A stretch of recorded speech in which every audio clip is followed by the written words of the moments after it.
Este mensaje viene de parte de nuestro apoyo y patrocinador en este episodio, Lean Finance.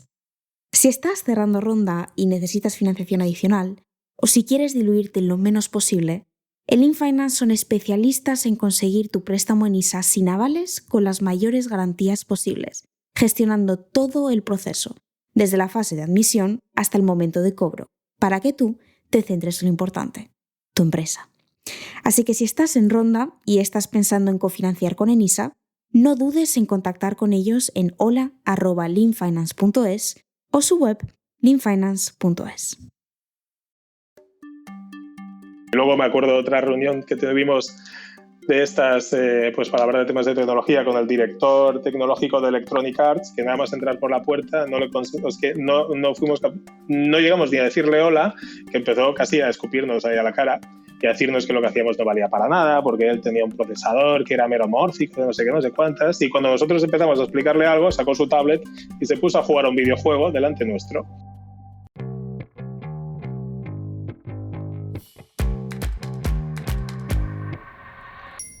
Desde Genes esto es Cómo lo hice, un programa en el que entrevistamos a innovadores, emprendedores e idealistas españoles sobre las historias que hay detrás de los movimientos, proyectos y marcas que crearon. Soy Paula Fernández y en el episodio de hoy os contamos cómo un grupo de desconocidos transformaron un grupo de trabajo en WhatsApp en Multiverse Computing, una de las empresas emergentes en materia de cuántica con mejor capitalización de Europa. Vale, imagina que vas a un casino y decides jugar en uno de los ordenadores a un juego de monedas contra el mismo ordenador. El objetivo es acertar si sale cara o cruz. Es un juego muy simple, y si se juega de manera limpia y la moneda es imparcial, podríamos decir que tienes un 50% de probabilidades de ganar. Pero si en vez de jugar contra un ordenador normal jugases contra un ordenador cuántico, el resultado sería bastante diferente. Es más, en un experimento de 372 partidas, el ordenador cuántico solamente perdió unas pocas por un fallo en el sistema. Esto es lo que explica Shohini Ghosh en su charla TED en el 2018, en la que intenta explicar qué es exactamente la computación cuántica, la cual está muy relacionada con la física cuántica. Bien, posiblemente ahora estás pensando, vale, pero ¿y qué es la física cuántica? Pues de manera resumida, este tipo de física describe el comportamiento de los átomos y de las partículas fundamentales, como los electrones y los fotones. Así que los ordenadores cuánticos lo que hacen es controlar el comportamiento de estas partículas, pero de una manera completamente diferente a los ordenadores normales. De hecho, no tiene nada que ver con un ordenador normal. Vale, entonces ahora volvamos al juego. Un ordenador normal simularía las caras o cruces de una moneda como un 0 o un 1. En un ordenador cuántico puede existir una superposición o una combinación de 0 y 1, con cierta probabilidad de ser 0 y cierta probabilidad de ser 1. En otras palabras, las posibilidades son infinitas, lo que da lugar a cierta incertidumbre que el ordenador tiene en cuenta y que le permite predecir resultados con mayor probabilidad de acierto. Lo que un ordenador cuántico puede hacer en una hora, un ordenador normal tardaría 5 billones de años. Sí, has oído bien. ¿Y para qué se usa esta tecnología? Pues la verdad es que los usos son infinitos. A día de hoy se usa en campos como la seguridad, la atención médica, Internet, y desde hace muy poco tiempo, gracias a Multiverse Computing, la computación cuántica se ha convertido en una herramienta esencial para el mundo de la banca y las finanzas. Esto es increíble, es decir, estamos frente a uno de los mayores avances en la industria, como fue Facebook, Google o Amazon en su día. La única diferencia es que, en este caso, Multiverse no se creó en un garaje en Silicon Valley, sino en Donosti, y a raíz de un grupo de WhatsApp compuesto por completos desconocidos. Uno de ellos era Roman Orus, quien por entonces era profesor de física de la materia condensada en la Universidad de Mainz. Roman nació en Barcelona en una familia de aragoneses que no tenían nada que ver con el campo científico. Pero desde muy pequeño fue un niño muy curioso y, contra todo pronóstico, la ciencia siempre estuvo muy presente en su vida. Siempre a mí me gustaban muchas cosas. Me gustaba la ciencia. Mi hermana, ella es bastante más mayor que yo, tiene 15 años más, y ella es matemática. Y claro, yo cuando era pequeño siempre la veía haciendo ecuaciones y tal. Entonces yo siempre... Mis padres no eran... O sea, mi madre pues es ama de casa, mi padre que ya falleció, ¿no? Él era pues se dedicaba a las finanzas en una empresa, era el director financiero.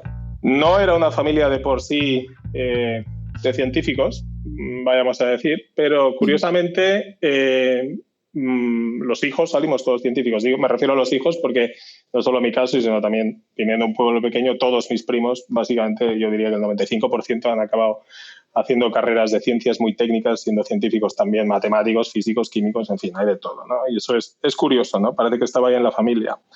Y mi hermana, pues que era mucho más mayor que yo, pues nada, se pasaba el día haciendo ecuaciones, porque era la época en la que estaba estudiando la carrera y yo era pequeñito, me acercaba por ahí, no sé, un poco crecí en ese ambiente. Luego ya cuando fui creciendo, el gusanillo por la física me empezó a picar más, pues no sé qué decirte, cuando tenía 15, 16 años. Sí, me llamaba mucho la atención. Estaban pues estas revistas de divulgación, la muy interesante, ¿no? Por ejemplo, andaban por ahí y yo me la leía y me quedaba alucinado cuando leía sobre agujeros negros, sobre, yo qué sé, sobre la mecánica cuántica y estas cosas. A mí me entusiasmaba. Y luego también tuve un par de profesores muy buenos en el colegio, en particular uno de matemáticas, al que le tengo muchísimo aprecio, también una de química. Y curiosamente, sí, yo creo que en parte gracias a ellos y a todo esto que te he contado, pues al final decidí estudiar física porque me apasionaba mucho el tema. Yo quería entender cómo funciona el universo, ni más ni menos, qué es esto de la relatividad, qué es esto de los agujeros negros. Y yo dije, bueno, esto lo tengo que entender yo. Así que me tiré por física. Román, yo claramente no soy física, pero sí sé que hay varios tipos de física. Está la termodinámica, está la electromagnética, la cinemática, y todas son campos totalmente distintos. ¿A ti siempre desde pequeño, siempre te gustó la física cuántica? Eso fue en la carrera. Yo, pues nada, estaba haciendo la carrera, me iba muy bien, y llegó un instante, digamos, creo que fue en tercero de carrera y tal, tú vas haciendo distintas asignaturas, que si matemáticas, que si mecánica, que si no sé qué. Entonces hubo una asignatura que era física cuántica, que tuvo un profesor muy bueno, Luis Navarro, pero luego llegó, creo que fue en tercero de carrera, que tuve la asignatura troncal de mecánica cuántica, y esa asignatura, no me voy a olvidar a la vida, me la dio Rolf Tarrac. Y el hombre nos dio un curso de mecánica cuántica que a mí, sinceramente, me dejó alucinado. Yo, en principio, antes de hacer ese curso, a mí me gustaba más otros temas, ¿no? Por ejemplo, yo que sé, temas relacionados a gravitación, ¿no? Cosas de estas, de las galaxias y tal. Pero llegó Rolf y nos dio el curso y me dejó flipando. Me dejó flipando. Y yo creo que fue este el momento en el que dije, yo tengo que hacer esto. Esto es lo mío. Y entonces es cuando me tiré por cuántica. Además, era el momento en el que estaban empezando a surgir todo el tema de tecnologías cuánticas, pero desde un punto de vista muy teórico, ¿eh? O sea, te estoy hablando de, ¿qué año sería esto? Del año 2000, ¿vale? Entonces no había ni procesadores cuánticos ni nada. Era todo desde un marco muy teórico, pero ya veíamos que aquí se estaba empezando a gestar una nueva tecnología que podía tener muchísimas aplicaciones. Y a mí aquello me motivaba mucho. Entonces, pues nada, una vez terminé la carrera, yo lo tenía clarísimo, yo quería hacer aquello. Y entonces me fui a hablar con la gente del departamento. Rolf no estaba ya en el departamento, el que se encargaba, el que hacía cosas de temas de tecnologías cuánticas era José Ignacio Latorre, que también fue un profesor que tuve el último año de carrera que fue absolutamente bestial. Y dije, yo quiero hacer el doctorado con este hombre. Y me planté en su despacho, le dije que quería hacer la tesis. Además fue muy gracioso porque yo era el segundo mejor currículum de mi promoción y el primer currículum de mi promoción también le fue al mismo a hacer la tesis, ¿sí? pero en otro tema. Entonces el pobre hombre se vio ahí con el dilema de a quién cojo, ¿no? Y al final decidió cogernos a los dos. Y de hecho al principio como que no tenía muy claro si tendría financiación para los dos. En mi caso, como que era el segundo, fíjate tú, ¿no? Que nos llevamos de una décima, ¿no? de media, yo qué sé. Me puso un problema, me dijo, mira, a ver si sabes solucionar esto y tal, y luego me enteré que me lo había puesto más como prueba. Y efectivamente no solo le solucionó el problema, sino que además publicamos un paper al cabo de menos de un mes y tal. Bueno, fue una cosa muy, muy estratosférica y yo creo que aquello le convenció bastante. Aquello le convenció bastante. Yo arranqué mi tesis con un paper. Aquello es una cosa muy, muy curiosa. Y nada, así es como me metí en el tema. ¿Qué problema era, te acuerdas? ¡Uf! Madre mía, era una cosa muy teórica de algoritmos cuánticos. Era una conjetura que había sacado él con otro profesor y tal, que solamente la habían visto numéricamente. Me dijo, mira, a ver si sabes demostrar esto. Y le fui 2 días con una propuesta y yo, mira, creo que lo he demostrado. Y me dijo, no, bueno, se quedó flipando. Y me dijo, no está, porque mira, esto está mal y tal. Y ostras, pues es verdad, dame 2 días más. Y al cabo de 2 días más le fui con la demostración. ¡Wow! ¿En serio? Sí, fue tal cual. Y así yo arranqué mi tesis, lo primero que hice fue escribir un artículo. Sí, es curioso. Por cierto, he intentado leerla, pero la verdad sea dicha, no he sido capaz. Pero bueno, lo he intentado. Pero bueno, entonces al final le dedicaste 4 años, que pues es tiempo, a explorar la tecnología cuántica, que, corrígeme si me equivoco, pero trata de crear algoritmos que permiten utilizar tecnologías más potentes basándote en los principios de la física cuántica. Eso es. Sí, o sea, la computación cuántica es un nuevo modelo de computación, es un nuevo paradigma, no funciona como la computación tradicional. Consiste en codificar la información en sistemas cuánticos. Esto, a ver, los físicos en los años 80 nos dimos cuenta de que bueno, la cuántica es la teoría física que te dice cómo funciona pues, la naturaleza en su estado más íntimo, ¿no? Pues yo qué sé, los átomos, las moléculas, las partículas y tal. Pero en los 80 nos dimos cuenta de que también es una teoría de la información, de que precisamente lo que te está explicando la física cuántica es cómo se codifica la información y cómo se manipula en átomos, en moléculas y tal. Entonces, nos dimos cuenta de que esto se podía utilizar para fabricar una máquina que procesa la información mucho más eficientemente y que te permite hacer cosas que no se pueden hacer en comparación con un ordenador tradicional, como, yo qué sé, como puede ser tu portátil, ¿no? Entonces, la computación cuántica lo que hace es codificar la información en sistemas cuánticos, ¿vale? Que pueden ser átomos. Tú puedes codificar información en un átomo y luego la manipula utilizando las leyes de la física cuántica. Y esto te permite hacer cosas que un ordenador normal pues no puede hacer. Durante esa época también estuviste viajando mucho. O sea, estuviste en la Universidad de MIT, en la Universidad de Waterloo y además tengo entendido que te viste con gente muy importante en el campo. ¿Cómo conseguiste llegar a ellos? Es decir, eras un estudiante. Sí, pues mira, depende. Durante la tesis hice varias estancias. Estuve en MIT con Eddie Fari, que es uno de los padres de la computación cuántica, precisamente ahora está en Google. No es de extrañar tampoco. Sí, y esto surgió un poco porque al principio de mi tesis yo estaba pensando en unos temas que tenían que ver con una cosa que había propuesto él y mi director de tesis, José Ignacio, pues le conocía en persona porque él había pasado ahí una temporada y entonces pues nada, hablando con él y le fui a visitar un mes, ¿vale? Y me invitó a ir a visitarlo un mes muy al principio de mi tesis y la verdad es que le estoy súper agradecido porque fue para mí la primera vez que salía de Europa. No había estado nunca en Estados Unidos y, bueno, era un poco, ya te puedes imaginar, parecía Paco Martínez Soria, ¿vale? Pero la verdad es que aprendí un montón, claro. Llego yo allí, un chaval de Barcelona y tal, llego a Boston, era todo bestial, me voy al MIT, que ya te puedes imaginar, ¿no? Pero me recibieron todos súper bien. Y después, pues nada, luego también estuve bastante tiempo en el Instituto Max Planck en Múnich, no de Múnich, en Garching, con Ignacio Cirac. Ahí estuve 3 meses. Y luego el resto de viajes que hice durante la tesis, pues bueno, conferencias que salían aquí y allá, a veces te invitaban a un congreso, a veces ibas a presentar tus resultados y luego ya cuando estaba terminando la tesis, pues nada, decidí continuar con la carrera académica y a la hora de, pues bueno, me puse a buscar una plaza de lo que se dice postdoc y ahí tuve varias opciones. Tenía la opción de irme a Australia, tenía la opción de irme a Waterloo, también en Canadá, también estuve explorando un poco por IBM y tal y al final me fui a Australia. He escuchado que el seguir el camino de la academia puede ser incluso más duro que encontrar un trabajo en una empresa. ¿Es eso cierto? Sí, es una barbaridad, es una especie de operación triunfo sin piedad. Vale, así es una forma rápida de definirlo, lo que es la carrera académica, ¿eh? Sí, yo terminé la tesis y tenía muy claro que quería seguir. Se me daba bien, me apasionaba el tema, estaba todo en auge y tenía la sensación de que todavía podía aportar mucho más de lo que había hecho en la tesis y dije, pues nada, pues tiro para adelante.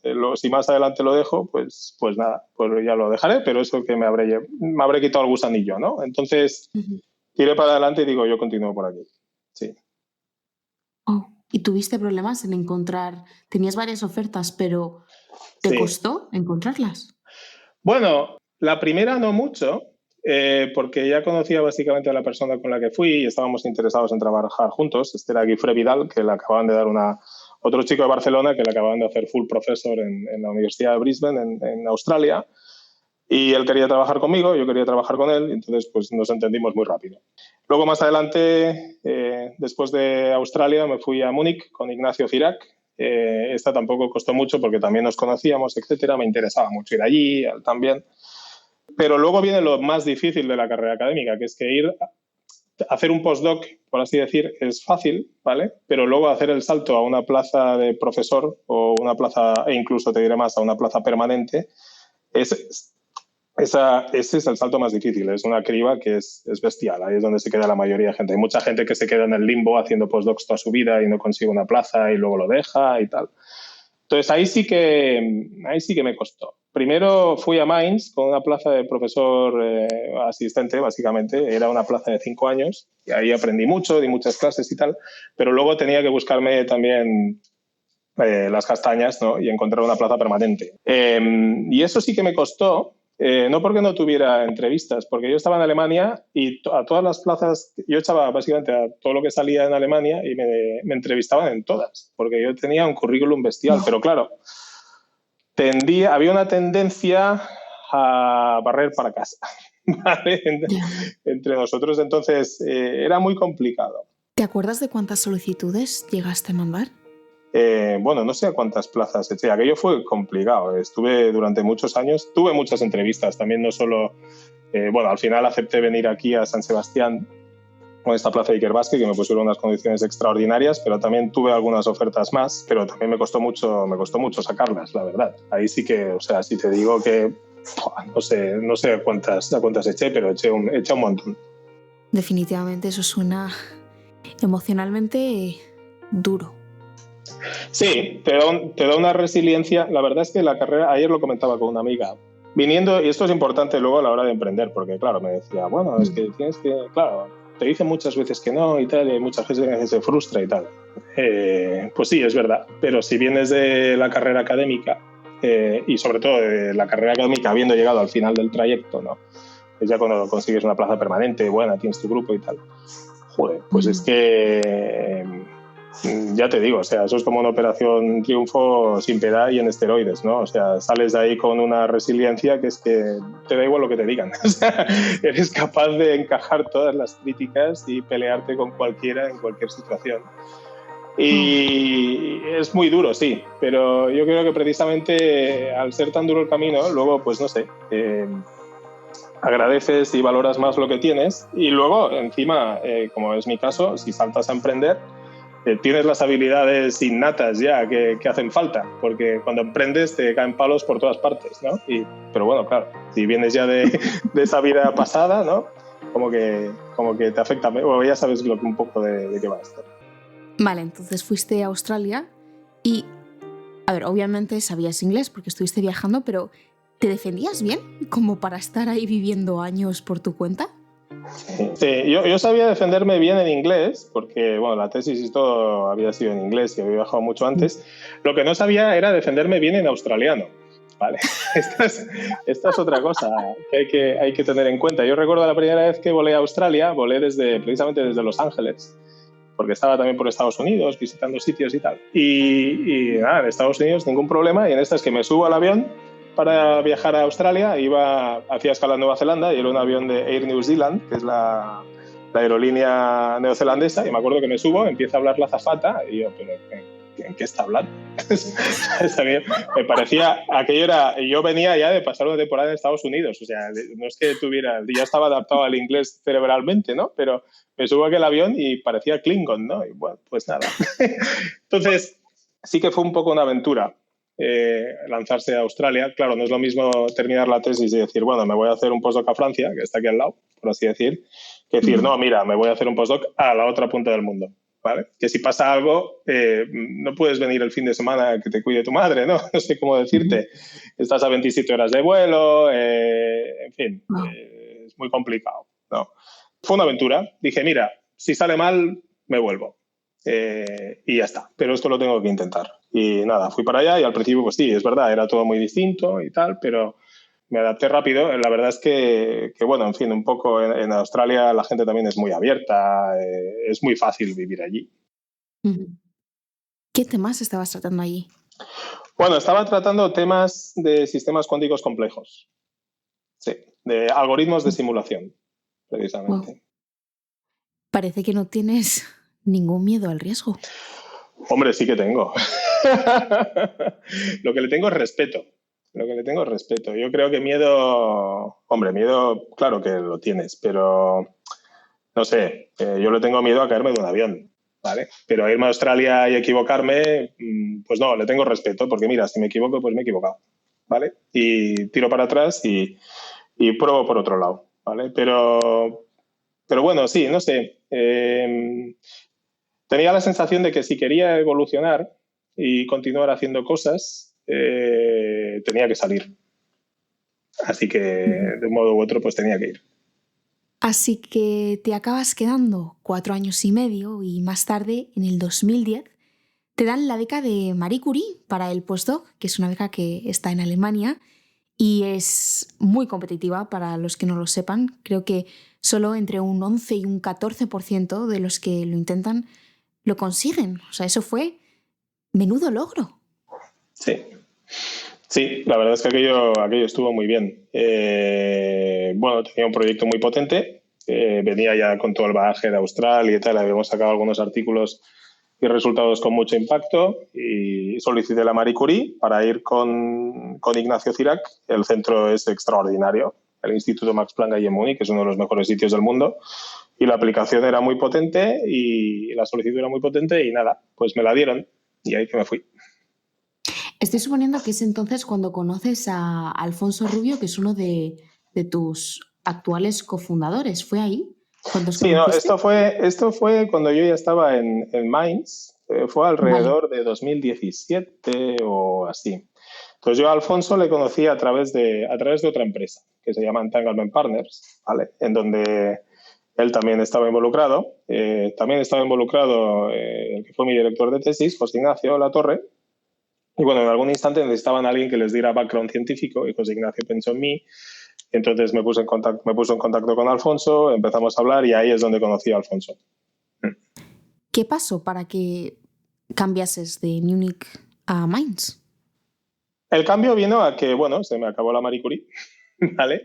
Y llegó ese momento en el que dije, bueno, tengo que buscar una plaza de profesor en la universidad para hacer mi propio grupo, etcétera, o bien de líder junior, o bien de profesor asistente, o alguna cosa del estilo, una cosa que te lleve después, posteriormente, a una plaza permanente. Y eso es lo que me ofrecieron en Mainz.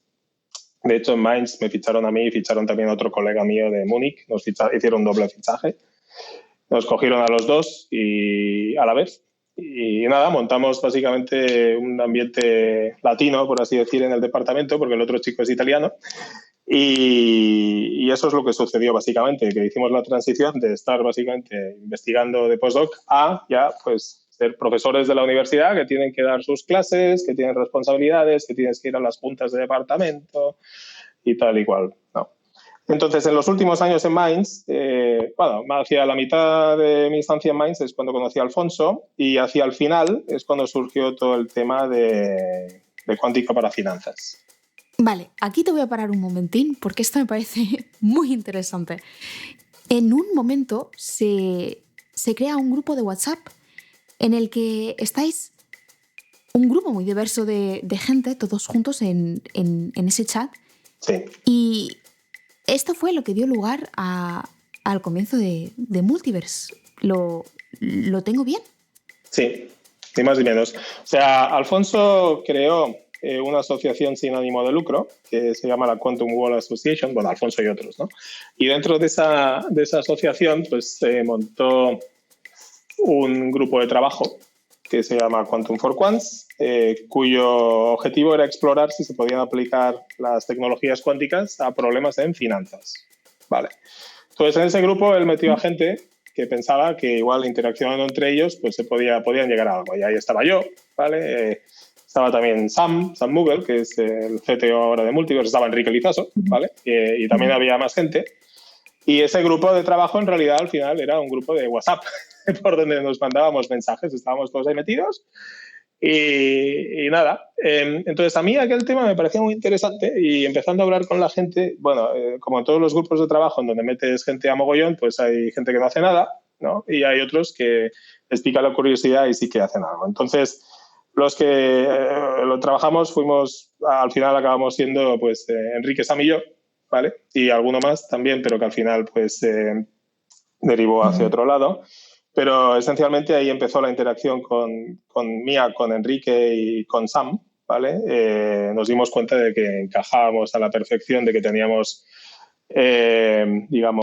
habilidades perfectamente complementarias. Uno sabía de física, el otro sabía de finanzas, el otro sabía de no sé qué y tal y cual. Y empezamos a trabajar y empezó a rodar la pelota. Y rodar, y al final lo que pasó es que acabamos escribiendo, efectivamente nos dimos cuenta de que se podía aplicar computación cuántica a finanzas, pero que se podía aplicar a algunas cosas sí y a otras no, y lo teníamos todo muy claro, y llegó un instante en el que yo decidí que ahí lo que se tenía que hacer era escribir un artículo. Aquí hay que escribir les dije, chicos, sí, aquí hay que escribir ¿qué hacemos con acá? Porque claro, la pregunta era, ¿y qué hacemos con esto? Digo, aquí lo que hay que hacer es escribir un artículo. Hay que escribir un artículo, un review, ¿vale? En donde pongamos orden en el campo, porque esto es un caos. Cada cual que le preguntas tiene una opinión distinta de qué es lo que se puede hacer y de lo que no. Y lo que hay que escribir es una especie de review que ponga orden aquí, ¿vale? Y eso es lo que escribimos. Escribimos ese artículo, que lo firmamos Enrique, Sam y yo. Y fue un exitazo. Fue un exitazo, o sea, fue el paper que puso orden en el campo, que básicamente después ha seguido el resto de gente, y fue sacar ese paper y bueno, tuvo mucho impacto y a raíz de aquello, a las pocas semanas yo estaba en mi despacho, en el de IPC, y me empezaba a llamar por teléfono pues Morgan Stanley, desde Nueva York, ¿no? O JP Morgan. Sí, tal cual. O la gente de BBVA en Madrid que estaban hablando con los de Fidelity, que luego con BlackRock y no sé qué. Joder, esto no es normal. Yo hablando con Enrique me decía, Román, esto no es normal, ¿no?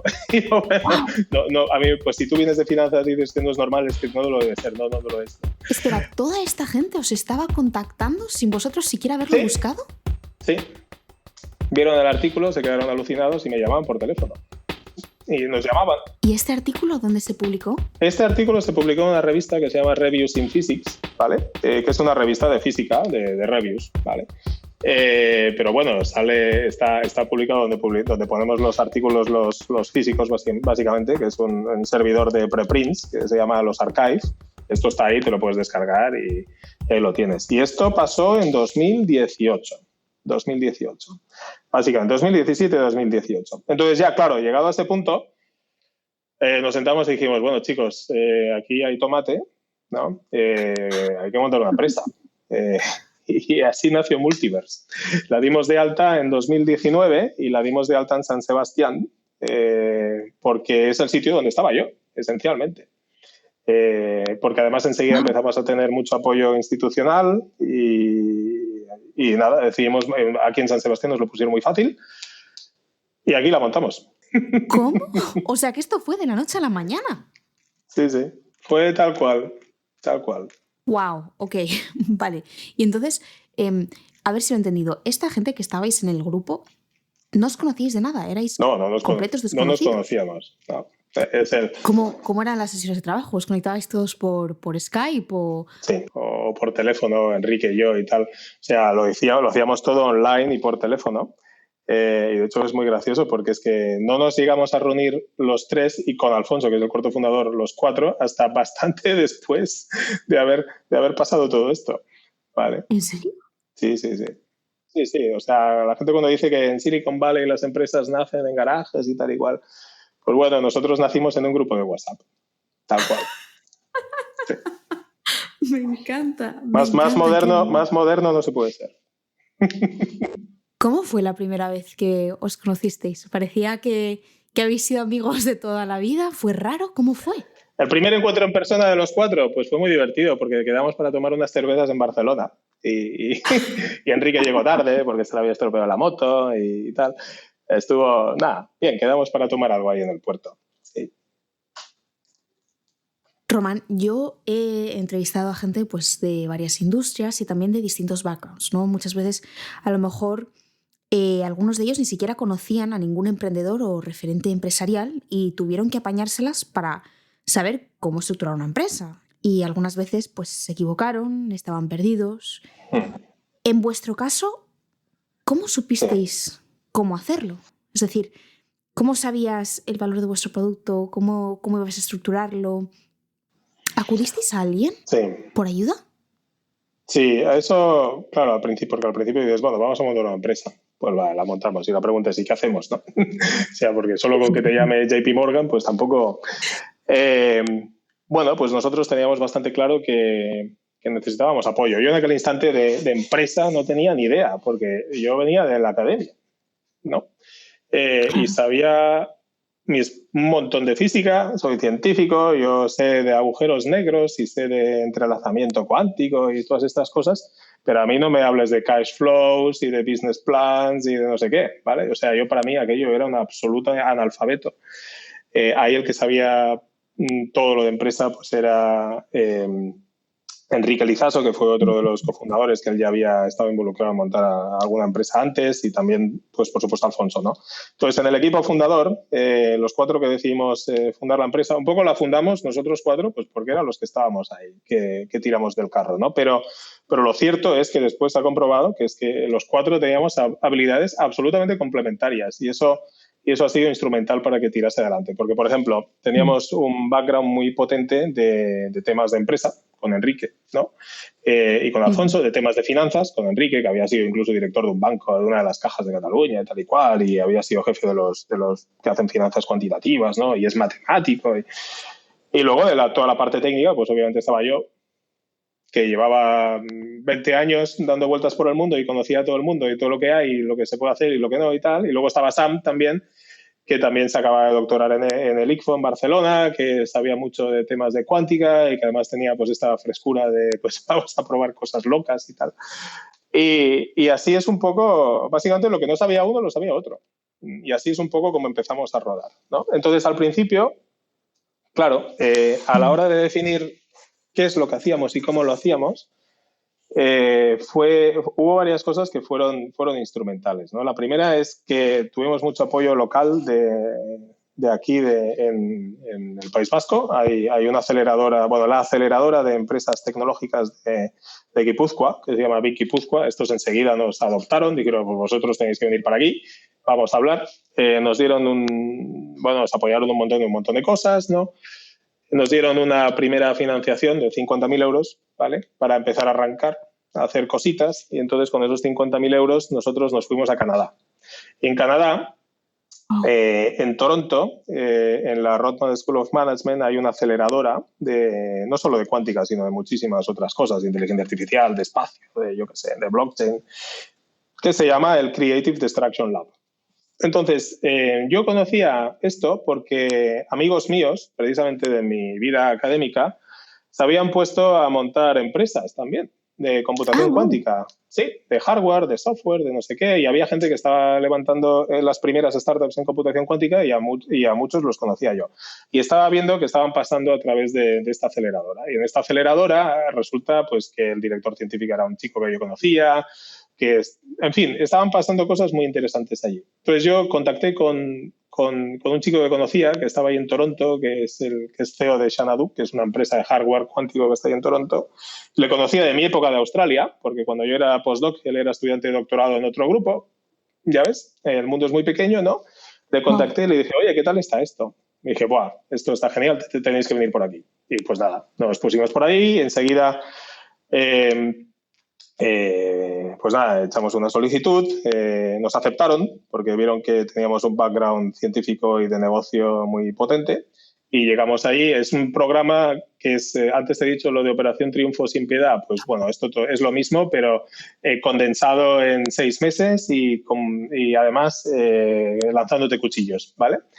Tiene esta especie de programa en la que bueno, tienen un mes que es de bootcamp, en donde te enseñan un montón de cosas, y luego tienen, básicamente, cada 3 meses organizan reuniones con inversores, con asesores, con gente que pueda ser importante para montar tu empresa. Tienes a inversores de Silicon Valley, tienes a los directores técnicos de, yo qué sé, de Electronic Arts, de Google, de donde sea, los tienes ahí, ¿vale?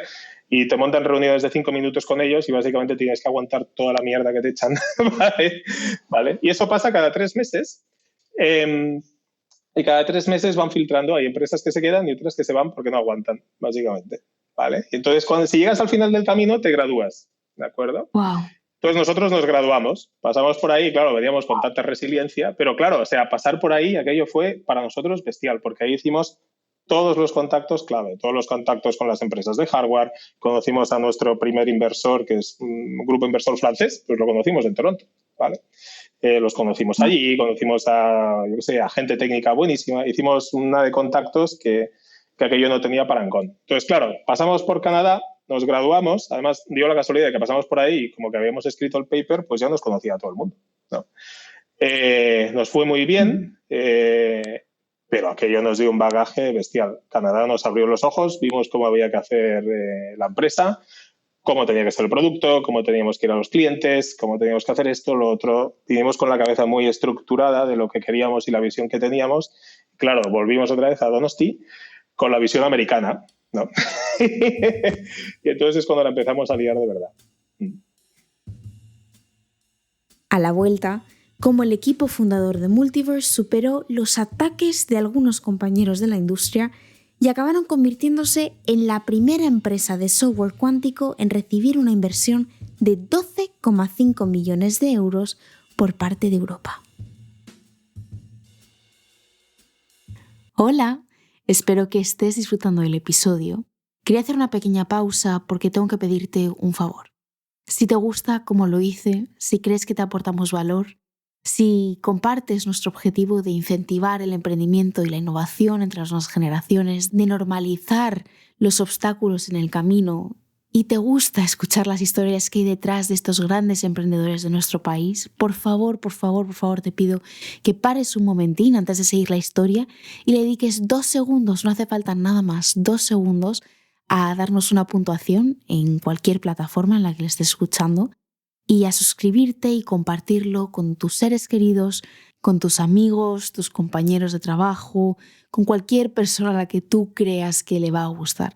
Es la única manera de verdad que tenemos de hacer crecer esto, de poder seguir adelante, de poder seguir contando historias y de que las plataformas también nos recomienden para así ser capaces de comunicar nuestro mensaje a cada vez más gente.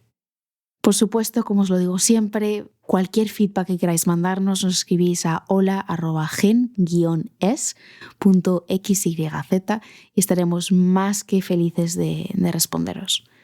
Muchísimas gracias y que siga el show. Hey, soy Paula Fernández y esto es Como lo hice. Nos encontramos en el 2020 cuando Román y el resto del equipo vuelven a Donosti, donde asientan la sede de Multiverse Computing. En esos momentos seguían siendo 4 personas en el equipo, tenían un primer cliente y un producto que ofrecer. Sin embargo, se dieron cuenta de que no tenían dinero suficiente para hacer crecer el equipo y a pesar de lo prometedora que era su empresa, cuando decidieron levantar la primera ronda, las cosas no se pusieron del todo fáciles. Esa costó mucho de levantar. Mucho. De hecho, nosotros al principio, la experiencia nos ha demostrado que cada vez que hemos intentado levantar una ronda de financiación nos hemos quedado cortos en nuestras previsiones y hemos acabado levantando más, ¿vale? Pero también nos hemos dado cuenta, porque más recientemente hemos levantado otra bastante más grande, ¿no? De que las rondas más difíciles son las primeras. La primera ronda es mortal. Porque nadie cree en ti, porque lo tienes que demostrar todo, aunque sea mucho menos dinero. Pero claro, como que eres un minundis, ¿no? ¿Y por qué tengo que darte a ti mi dinero? Y pues para convencer a la gente. De cada 10 inversores, nosotros hablamos con muchísimos inversores, con muchísimos. Pasamos el día haciendo reuniones con inversores. Llegó un instante en el que era extenuante. Y por decirte algo, de cada 10 inversores con los que hablábamos, uno a lo mejor quedaba para una siguiente reunión, y de cada 10 de los que quedaba para una siguiente reunión, igual llegaba a plantearse si realmente invertía o no. O sea, fue una cosa, pero claro, tenemos una lista de inversores tremenda, pero cuesta mucho levantar, encontrar esa primera persona que cree en ti y dice, toma, mira, yo te apoyo y tira para adelante. Luego, cuando ya tienes más bagaje, es más fácil, pero al principio cuesta un montón. En esos momentos en los que las cosas se están poniendo complicadas, ¿en algún momento pensasteis en abandonar? No, nosotros teníamos una visión muy clara de qué era lo que queríamos hacer. Teníamos la sensación de que lo podíamos hacer mejor de lo que lo estaban haciendo gente que tenía mucha más financiación que nosotros, ¿vale? Y somos muy cabezotas. Eso de los genes aragoneses que te he dicho antes, ¿vale? Eso es verdad, éramos muy, muy cabezotas. Y luego, bueno, Enrique es navarro y todavía es más cabezota, ¿no? Así que éramos muy, muy cabezotas. Veníamos también de un bagaje, en fin, ya te he dicho yo antes que la carrera académica te entrena para aguantar lo que sea, y si vienes de director de un banco como venía Enrique, pues ya también ni te cuento, ¿no? Entonces, pues nosotros estábamos ahí, dale que te pego, hasta que al final salió. Abandonar, pues bueno, no, básicamente nosotros estábamos ahí pues navegando. Sabíamos que si una cosa no salía, pues bueno, pues ya saldría otra. Pero nosotros estábamos con Multiverse, teníamos esa visión y esa fe de que aquí hay algo bueno que se está cociendo. Y esto es una de esas cosas que pasan una vez en la vida si tienes suerte y por casualidad, casi. Y esto lo teníamos que intentar. No nos podíamos morir sin haber intentado esto. Esta era la visión que teníamos. Y ¿dirías que la idea con la que llegasteis a Toronto, la idea que teníais de lo que iba a ser Multiverse, cambió mucho cuando salisteis? Es decir, ¿había mucha diferencia entre la idea que llevabais y la idea con la que salisteis? Bueno, cambió en el sentido de que salimos en la aceleradora de Toronto, salimos con una visión mucho más clara de cómo tenía que ser la empresa. Es decir, claro, porque además de darte mucha caña, pues también te hacen ver un poco tus deficiencias, ¿no? Te hacen ver un poco las cosas que necesitas hacer como empresa. Sí, está muy bien esta idea que tienes, pero ¿cómo haces que esto te lo compre un cliente? ¿O qué vas a hacer con, yo qué sé, cuáles van a ser tus revenues, cuánto vas a ganar, qué vas a hacer y por qué te tengo que dar dinero y en qué te lo vas a gastar y tal? Entonces, la aceleradora nos hizo pensar mucho en todo eso. Entonces, claro, salimos con una idea mucho más estructurada de qué era lo que queríamos hacer. Claro, llegamos ahí un poco, pues, vírgenes, ¿no? Como muy hippies, ¿no? Y salimos tocando el suelo y con una agenda de contactos, pues muy potente. O sea, entramos básicamente sin saber muy bien cómo organizar la empresa y salimos con una idea súper clara de cómo tenía que ir esto. ¿Pero tenéis ya algo físico creado en el momento en el que llegasteis? No lo teníamos, lo tenemos ahora, pero entonces no. Lo que teníamos cuando llegamos era un cliente, y este también es muy importante. Conseguir el primer cliente o sea, si conseguir el primer inversor es difícil, conseguir el primer cliente ya ni te cuento, ¿no? Pero tuvimos al BBVA, el primer cliente. Conseguimos un contrato con ellos para hacer un tema, pues, de optimización de carteras de inversión. Después de mucho pelear, al final pues conseguimos un cliente, ¿vale? Y ahí sí que tienes que tirar de contactos, amigos, de lo que sea. Y al final alguien consigue, vamos a hacer esto y lo vamos a hacer con vosotros, a ver qué tal. Y claro, llegamos con un cliente y estábamos en aquella aceleradora de Toronto y éramos los únicos que tenían clientes. Claro. Y esto, pues obviamente a los inversores les atrae. Digo, ostras, una startup y ya tienen un cliente, ¿no? Pues, y entonces empieza a rodar la pelota, ¿no? Lo de BBVA salió muy bien, pero lo que fue también diferenciador fue conseguir este primer cliente. Y ahí este primer cliente, ya te digo, ahí hubo que tirar de, pues eso, contactos, amigos, muchísimas reuniones, de convencer de por qué nosotros sí y el otro no, aunque el otro tenga 50 tíos trabajando y 70 millones de funding y nosotros somos 4, ¿no? Y tal. Y al final conseguimos uno. Sí. Y aquello fue también un poco lo que rompió el hielo. Así que el primer producto lo creasteis después de haber salido de la aceleradora. Antes no teníais nada. Claro. Salimos de la aceleradora con la visión mucho más clara de cómo tenía que ser el producto, y el producto además lo teníamos muy claro que lo teníamos que desarrollar junto con los clientes, ¿no? Entonces, la forma en cómo hemos estado trabajando hasta ahora, que precisamente este 2022 vamos a hacer la transición, es trabajando más por proyectos, ¿no? Yo qué sé, viene un cliente y quiere hacer una cosa específica, pues lo desarrollamos con ellos, y luego lo que sea que desarrollamos, eso lo incorporamos a nuestro producto, ¿vale? Entonces, poco a poco vamos haciendo paquetitos que se van metiendo ahí y al final vamos a acabar teniendo pues todo un toolkit de software que es lo que vamos a vender como nuestro producto, ¿de acuerdo? Al final. ¿En algún momento os habéis encontrado en la situación en la que cerráis un contrato con un cliente y de repente pues no llegáis o no sabéis cómo hacerlo? Eso pasa muy a menudo. Sí. Son momentos de crisis. De hecho, tenemos más proyectos que gente ahora mismo. Y eso, bueno, a ver, para eso también están las rondas de financiación y contratas, ¿no? Pero sí que nos hemos encontrado muchas veces en esa situación de crisis de, Dios mío, tenemos que entregar esto, ¿cómo lo vamos a hacer? Pues entonces das el 500%. Y también le tienes que pedir a la gente que, bueno, pues chicos, esto, así es como estamos, lo tenemos que hacer, ¿vale? Y es complicado de manejar, claro, pero bueno, en fin. También hay parte de sociología ahí importante para explicar a la gente de por qué tenemos que hacer esto y tal, es importante, tal y cual. Sí. Pero sí, o sea, momentos de esos en Dios mío, ¿cómo voy a hacer esto?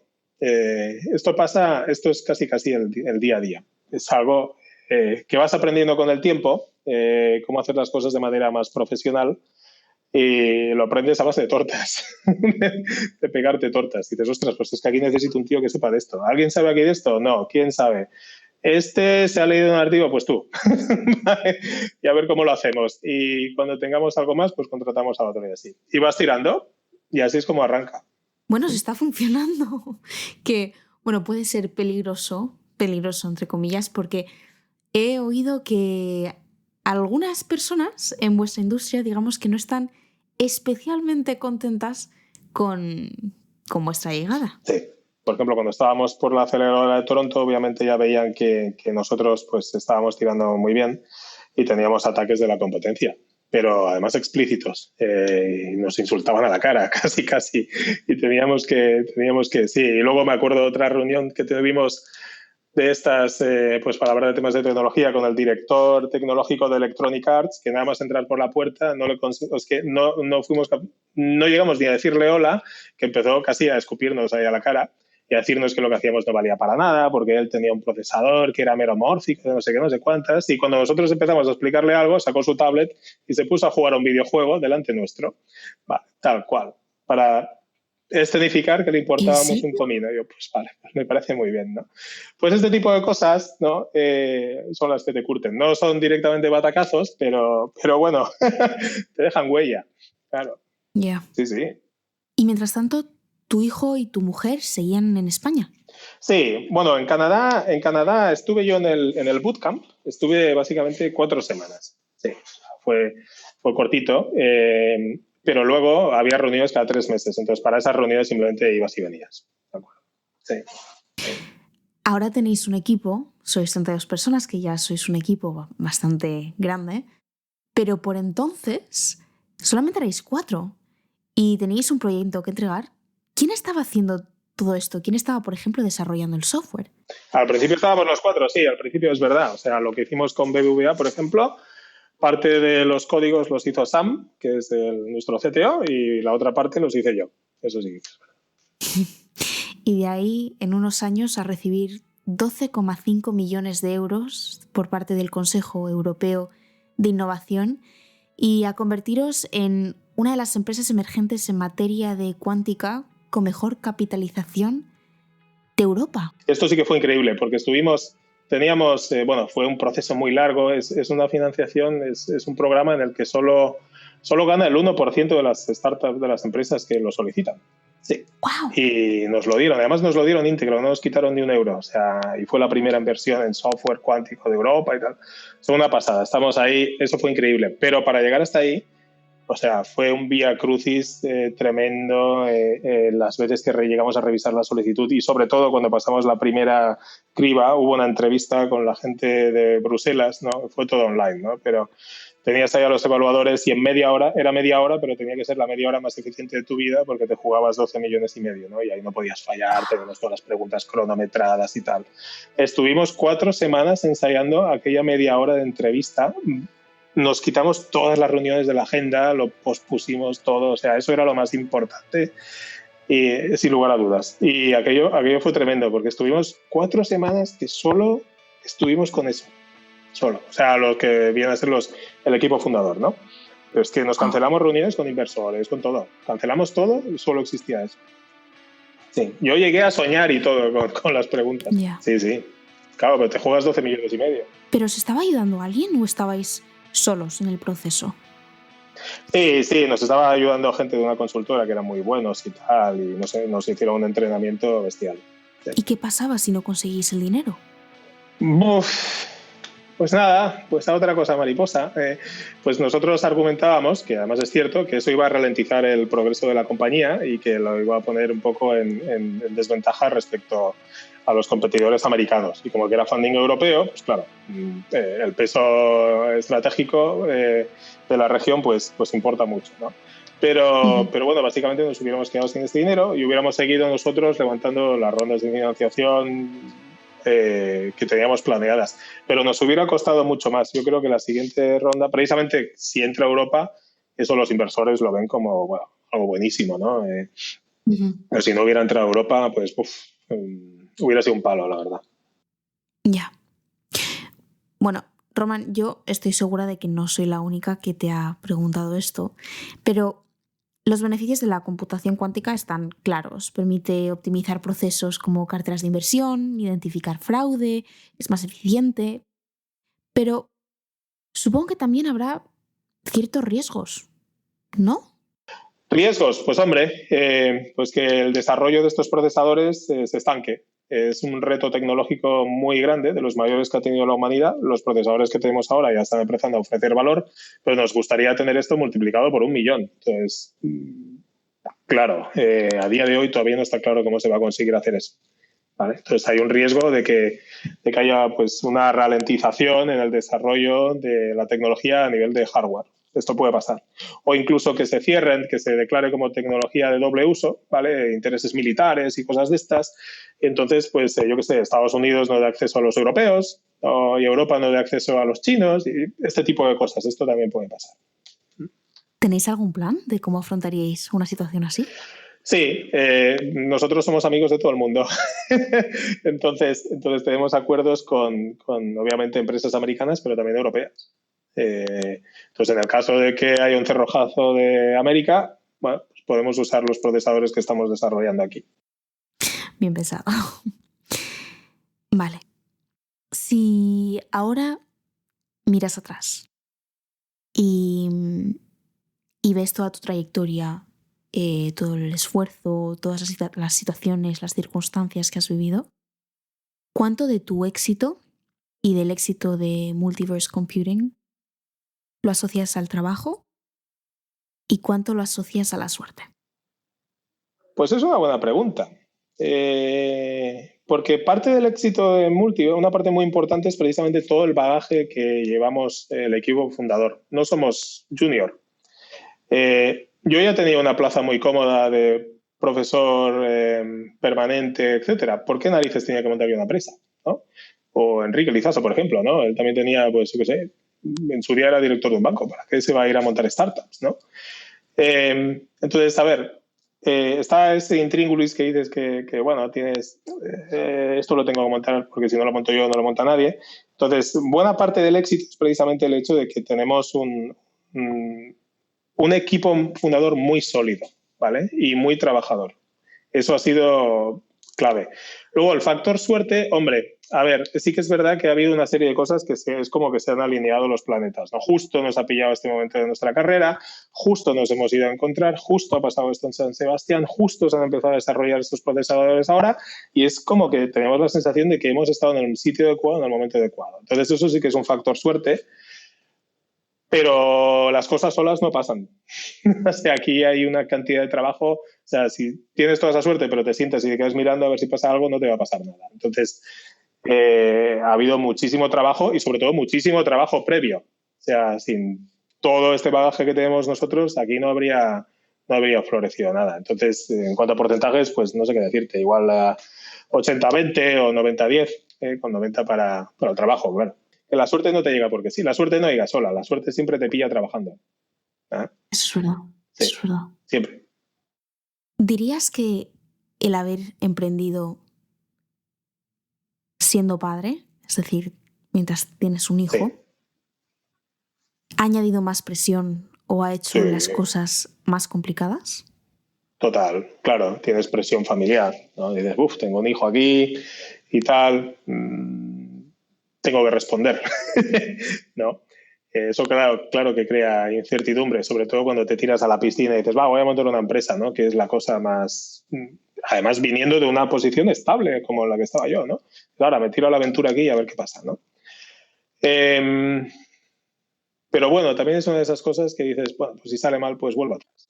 Y tampoco ha pasado nada. Y lo tienes que intentar. También la presión yo creo que es un factor importante a la hora de... Tú antes me decías, es que parece que no le tengas miedo al riesgo. Bueno, ya, pero es que cuanta más presión tienes, más te arriesgas también. Si no tienes presión, ahí te quedas, ¿eh?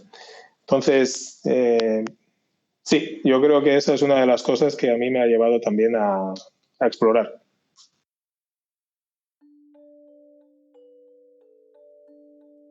Hola, si te ha gustado el episodio y te gustaría ayudarnos, por favor no te olvides de suscribirte, de compartir el episodio y el programa con tus seres queridos o con alguien que creas que le venga bien y de sobre todo darnos tu feedback. Como lo hice forma parte de Genes, un proyecto que pretende incentivar el emprendimiento y la innovación entre las nuevas generaciones españolas, desmitificando el miedo, aprendiendo de las trayectorias de algunos de nuestros más destacados talentos e inspirando un movimiento. Si te apetece escuchar la trayectoria de alguien, por favor escríbenos a hola@gen-es.xyz o mándanos un mensaje por Instagram. Somos @movimiento_genes. Muchas gracias y nos vemos pronto.